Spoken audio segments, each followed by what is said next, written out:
Yan mga kaisla oh. Yan, di ba? Super ganda ng mga kaisla no. Yan. View tapos dito tawid tayo may ano dito mga kaisla oh. Food festival sa park. Wala. Tapos yung likod naman niya is still full.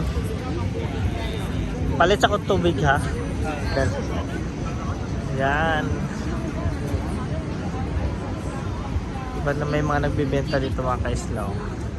Mga coffee shop. Yan oh. Daming mga ano. Ang ganda tong mga ganitong business mga kaisla no. Yung truck. Ang negosyo. Uso yan dito sa Europe mga kaisla. Yan oh. Yan oh. Coffee. Yan. Daming tao dito mga actual mga kaisla. Doon oh. Tapos doon oh. Diba?